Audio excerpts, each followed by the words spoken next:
कई जगह मैंने देखा है कि लोग कैसे कमेंट करते हैं, क्योंकि मैं बेटी बाद में हूँ, पहले वो हाजी मस्तान है। मैं भी उनको फॉलो करती हूँ, उनके एथिक्स जो भी हैं, जिस तरीके से वो थे।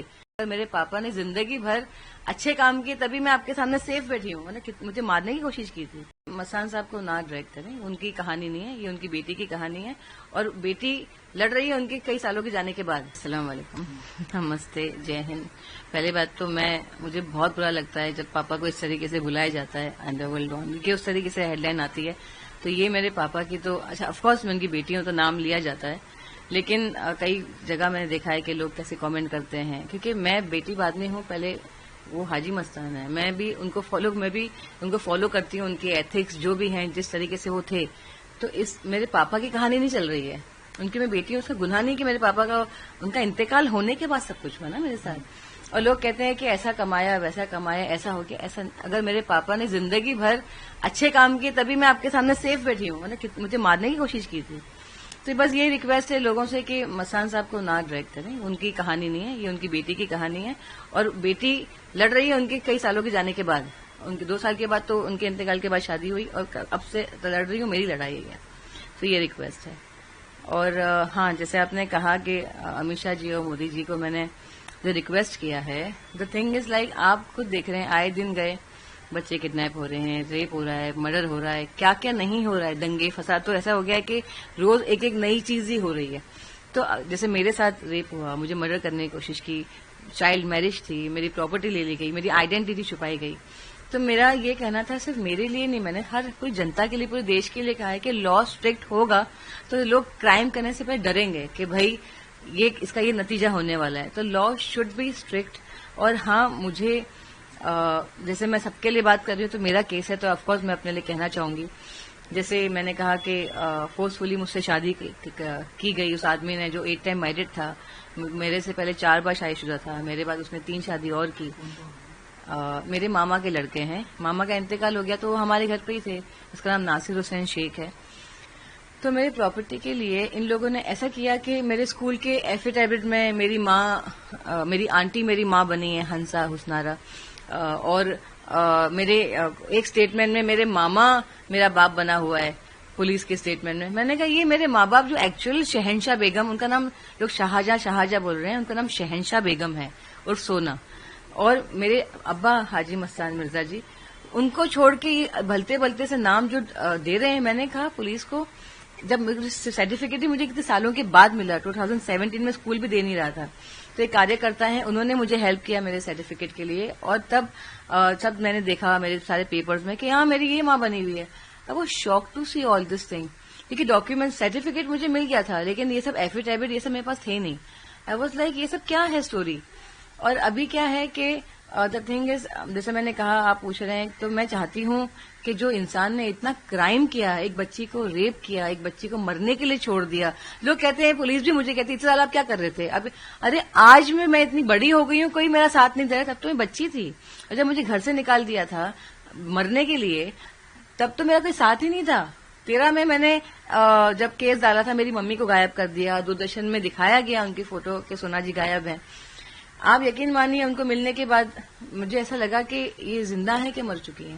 सवाल ये आता है कि इतने दिनों के बाद आपने वीडियो बनाना बताइए, घटना कब की है और अभी क्या था? मैं 1996 की घटना है, 94 में इंतकाल हो गया था अब्बा का। तो घटना ये कि उसने प्रॉपर्टी के लिए try to rape me, then उसने फोर्सफुली शादी की, मम्मी को एक करके, already we had sexual relationship. The thing is like कि आप उस वक्त देखो, औरतें, आपको पता है, अकेली औरत थी, पूरा खानदान उनके सर पे चढ़ा हुआ है, क्या हो गया, ये क्या हो गया। मैं भाग गई। जब मुझे तो 1996 में 2 साल के बाद पता चला कि मेरे अब्बा का इंतकाल हो गया। जब मैंने कहा मैं बाबा के चले जाऊंगी, तो मैं aunty said he passed away in very wrong way. I was like अब तो कोई ऑप्शन ही नहीं है।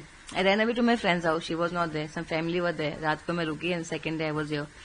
Mom cried, I cried, everything happened. After 1 month इन्होंने वापस मम्मी को प्रेशराइज किया।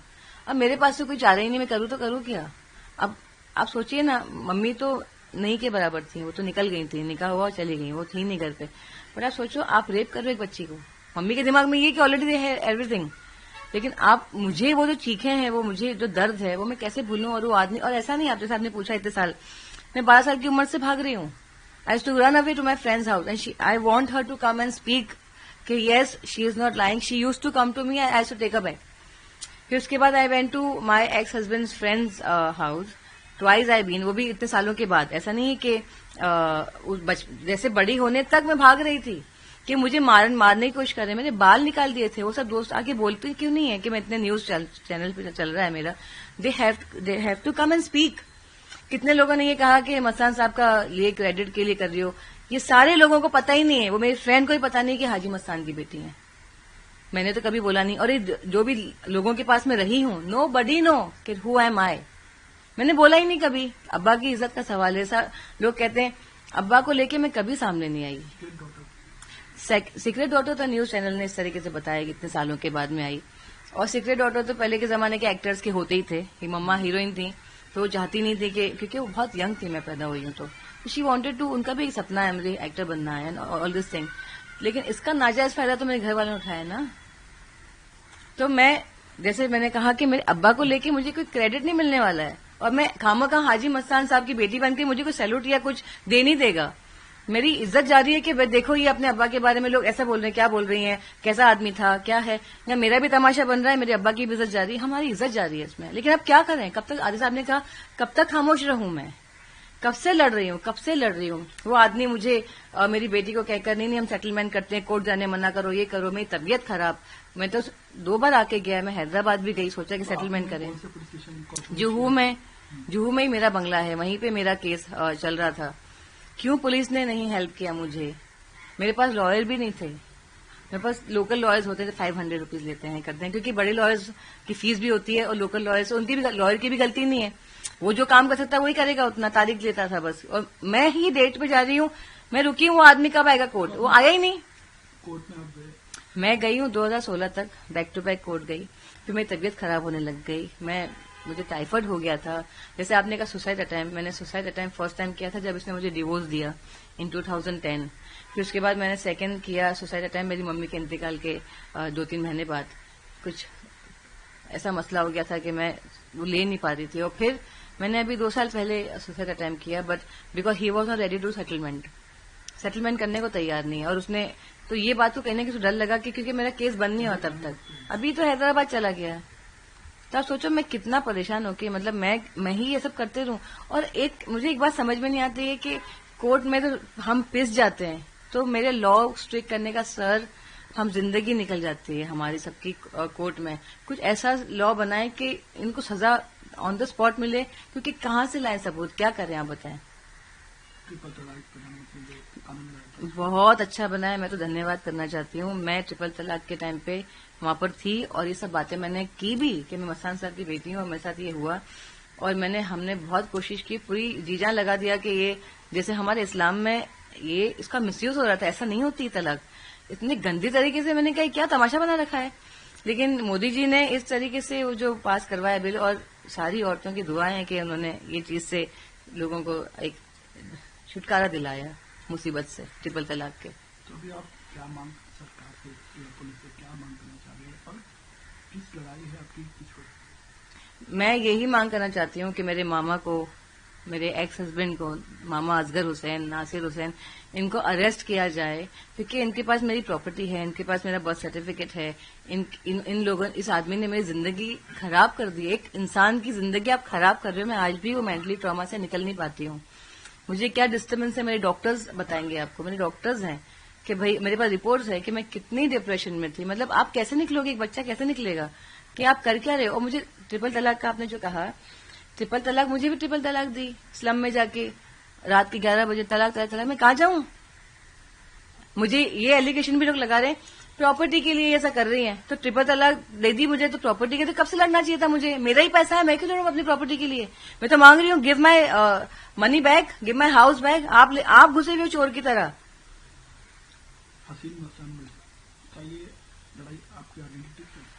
आइडेंटिटी भी ले ली गई। आप बताइए कितना क्राइम है किसी की आइडेंटिटी लेना, 12 साल में शादी करना, उसको बच्चे पैदा करके मारने की कोशिश करना, घर से फेंक देना, ट्रिपल तलाक देके कुछ भी नहीं देना। 12 साल की लड़की शादी करके आप 19 साल लिख रहे हो। मेरे स्कूल के बच्चे भी तो है ना, हम एक साथ में पढ़े हैं। तो आप सोचिए इतने सारे क्राइम के बाद वो आदमी, और क्रिमिनल कैसे, वो रेपिस्ट है, क्रिमिनल है, इतने बड़े क्राइम की वो आदमी। लोगों ने कहा, मैं बोलना चाहूंगी क्योंकि देखती हूँ मैं कमेंट, लोग लिखते हैं अरे ये मुसलमान, कभी कोई मुसलमान गलती करता है तो अरे ये मुसलमान, कोई हिंदू गलती करता है अरे ये हिंदू, कोई भी रिलीजन को ले आते हैं। मैं सबसे कहना चाहूंगी, जो चाहे वो हिंदू हो मुसलमान, अगर वो ऐसी गलती करता है उसका कोई धर्म नहीं है, वो हैवान शैतान है। टेररिस्ट क्यों बोलते हैं हम? टेररिस्ट का कोई धर्म नहीं होता। तो वैसे ही शैतान और हैवान, रेपिस्ट, क्रिमिनल क्यों नाम दिया है? आप धर्म को मत लाइए, धर्म से क्या लेना देना। जो वाकई में मुसलमान है, वाकई में हिंदू है, वो कभी ऐसी हरकत नहीं करेगा। शैतान करते हैं ऐसी हरकतें। कोई करता है कि अच्छा इंसान करता है जो वाकई में मानता है ऊपर वाले को, रेप करना, किसी का प्रॉपर्टी लेना, मर्डर करना। तो ये सब भी मैं लोगों को देखती हूँ। एक मेरा मसला चल रहा है, एक औरत यहाँ आपसे कह रही है हेल्प मी, मेरी मदद करो, मेरे साथ क्या हुआ है, मैं उस ट्रॉमा से निकलना चाहती हूँ, हेल्प मी। हेल्प करने की जगह कुछ और ही बात करना शुरू कर देते हो, तो आप बताइए औरत जाए कहाँ? औरत छोड़ी, कोई आदमी भी अगर अपनी आप बीती बताए तो ऐसी कमेंट के बाद लोग सोचते हैं क्या करना है, तमाशे बना रहे हैं आप। तो मैं रोऊं तो कहाँ रोऊं? आप तमाशे पे तमाशा, तमाशे पे तमाशा क्या लगा रखा है? इंसाफ ही रह जाएगा एक कोने में, वो न्यूज बन के रह जाएगा जिंदगी भर के लिए। फिर आप बोलेंगे इतने साल आप क्या कर रही थी? एक क्वेश्चन मार्क हो जाता है। फिर आखिर में क्या मांग करना चाहिए सरकार से, पुलिस से, क्या समझते हैं आपकी रणनीति के लिए? मैं तो सरकार से ये कहना चाहूंगी, सर जो लोग जैसे मैं हूं और भी लोग अगर आपके सामने आ रहे हैं तो हमारी आवाज आप तक अगर पहुंचती है, तो जो केसेस आ रहे हैं सर प्लीज हमें हेल्प कीजिए। क्योंकि आज के हमारे देश के प्रधानमंत्री श्री नरेंद्र मोदी जी हैं, अमित शाह जी होम मिनिस्टर जी हैं, तो हम किसके पास जाएं? मैं किसके पास मांग लगाऊंगी? जो देश चला रहे हैं उनको ही कहूंगी ना। और अगर उस पर तवज्जो दिया ही नहीं जाएगा कि कितने केसेस हो रहे हैं, लॉ स्ट्रिक्ट नहीं किया जाएगा, तो हम न्यूज बन के, तमाशा बन के रह जाएंगे। तो मेरी यही मांग है कि अब मेरा कोर्ट में री ओपन हो रहा है केस, तो मुझे हेल्प चाहिए पुलिस। क्योंकि पुलिस क्या करती है आपको पता है कि नहीं आप कोर्ट से आइए, ये करिए, इतना कुछ करें, पावर दें पुलिस को कि भाई वो उठा के लेकर आए। इनको कोर्ट का तो मसला चलता रहेगा, बट उठा के लगे पूछताछ करें। और जो भी आपको लगता है कि क्रिमिनल के साथ क्या होना चाहिए सर, आप लोग कीजिए। ये मेरी मांग है उनसे। मैं तो 10 साल की थी ना जब उनका इंतकाल हुआ। तो पापा के साथ तो मेरी बहुत खूबसूरत यादें हैं, एक बच्चे एक बाप की क्या होती है। तो मुझे ऐसा लगता है कि मैं बहुत खुशनसीब हूं कि मैं अपने पापा के साथ, मतलब मुझे ऐसा लगा कि मेरी जिंदगी में सब कुछ मुझे हासिल हो गया है। उनको देखने के बाद मुझे इतने अच्छा इंसान, तो मेरे पापा होने से पहले जैसे मैं बड़ी होती गई तो उनकी जो अच्छाई थी वो मुझे ऐसा लगा कि इतना अच्छा भी कोई हो सकता है। किसी ने मुझे पूछा कि आप किसी में आपके पापा को इस तरीके, मैंने कहा कोई पैदा ही नहीं हो सकता। क्योंकि मेरे अगर पापा होते, अगर ये केस मेरा केस अगर मेरे पापा के पास जाता, being someone else, on the spot इंसाफ होता। बट पापा रहे ही नहीं। और मैं ये कहना चाहूंगी, बहुत खूबसूरत यादें हैं मेरे पापा के साथ।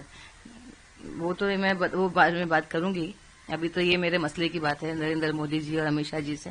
तो पहले ये तो इससे तो निकलूं मैं, वो अलग ही कहानी है मेरी और उनकी बीच की। हाँ, मैं एक और चीज कहना चाहूंगी कि ANI न्यूज चैनल ने मेरे पापा को बहुत साल पहले मैंने देखा था अभी, तो उन्होंने इंटरव्यू किया था और मैंने कमेंट भी लिखा था मुझे करना है इंटरव्यू, क्योंकि मेरे जो हालात थे जो हो रहे हैं अब तो। लेकिन देखिए आप लोग आए और भी चैनल्स आए, लेकिन आप लोग आए